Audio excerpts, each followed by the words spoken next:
बिस्बो को सब्सक्राइब करें और इस बेल आइकन को दबाएं और घिसी पिटी खबरों को देखें मजेदार कहानियों में।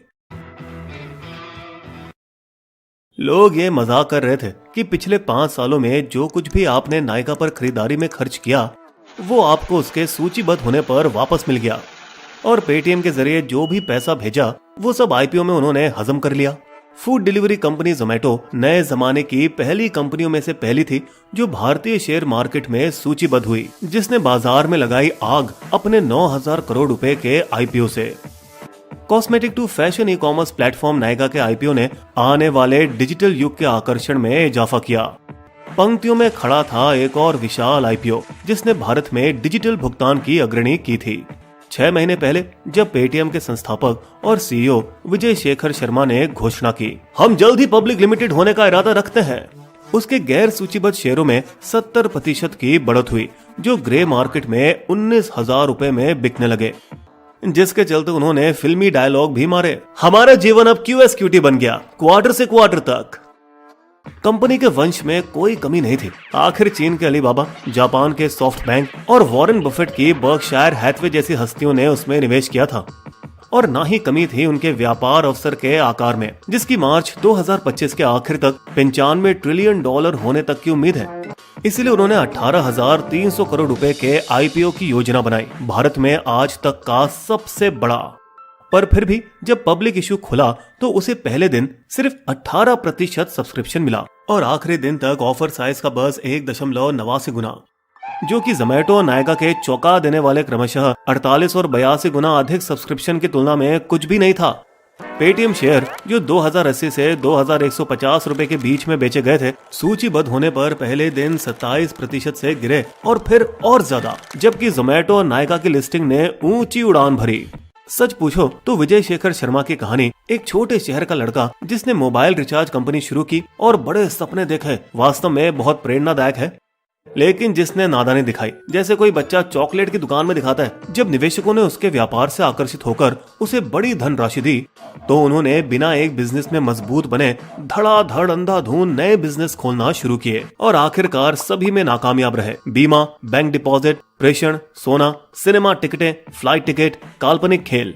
खास नुकसान किया पेटीएम मॉल द्वारा ई कॉमर्स में प्रवेश करके, जो जरूर जैक मा का सुझाव हुआ होगा। चीन में अलीबाबा की सफलता को दोबारा भारत में करने का प्रयास, नतीजा जिस पर उसकी नजर होनी चाहिए थी उससे उन्होंने उठा दी, और डिजिटल भुगतान की दौड़ में पीछे रह गए, एक ऐसा बाजार जिसमें वो एक समय सबसे आगे थे। दरअसल पिछले 8 सालों में पेटीएम ने कभी मुनाफा किया ही नहीं, हमेशा अपना घाटा भरने के लिए पैसे निवेशकों से जमा कराते गए, बल्कि अब तक के जुटाए गए कुल 19,000 करोड़ में से 13,200 करोड़ गवा बैठे, जिससे कईयों का मानना है कि पेटीएम का कोई स्पष्ट पाथ टू प्रॉफिटेबिलिटी, मुनाफा की ओर का रास्ता नहीं। पर शर्मा अपनी कंपनी का बचाव करते हैं, सिर्फ एक दिन तय नहीं करता कि हमारा भविष्य क्या होगा। ये एक नया बिजनेस मॉडल है, इसे समझने में लोगों को वक्त लगेगा। हो सकता है कि वो सही हो, और ये भी हो सकता है कि जोमेटो और नायका का सफल आईपीओ उसके सरल बिजनेस मॉडल की वजह से ही हो। मजेदार बात तो यह है कि जबकि नायका के जुलाई से सितंबर तिमाही का लाभ मात्र केवल 1.2 करोड़ रहा, फिर भी शेयर की कीमतें बढ़ती गई।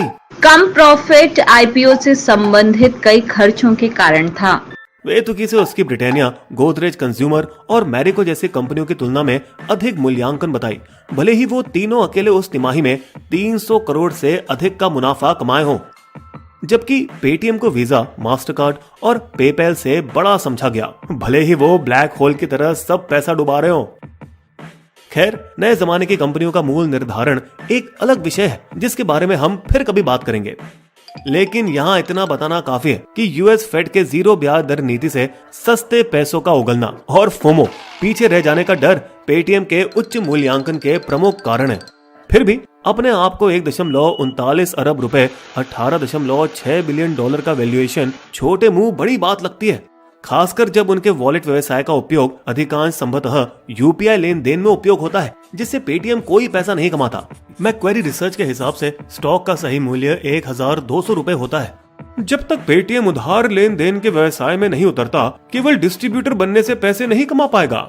शायद ये सब प्रेरित हुआ अलीबाबा के विशाल 21.8 बिलियन यूएस लिस्टिंग और फिर एंड के प्रस्तावित 34 बिलियन आईपीओ से, जिसे आखिरी वक्त पर चीन ने रोका था। क्योंकि VSS पहले से ऐलान कर चुके थे कि भारत का सबसे बड़ा IPO निकालेंगे और साय में कर देंगे 2010 का कोल इंडिया का 15,000 करोड़ का IPO। और इस सपने को पूरा करने में उनकी मदद की लीड मैनेजर्स ने, जो आमतौर पर निवेशकों से जितना संभव हो सके निचोड़ने की कोशिश करते हैं। दोनों मिलकर अधिक मूल्य निर्धारण के लिए समान रूप से जिम्मेदार हैं। एक IPO की कीमत ऐसी होनी चाहिए, ना तो बहुत कम कि कंपनी को मुनासिब मूल्यांकन ना मिले और ना ही बहुत ऊंचा कि खुदरा निवेशक भी लाभ नहीं कमा सके। IPO की असफलता का एक दूसरा कारण ये भी हो सकता है कि बाजार में अब इतनी बड़ी लिस्टिंग के लिए कोई भूख नहीं बची।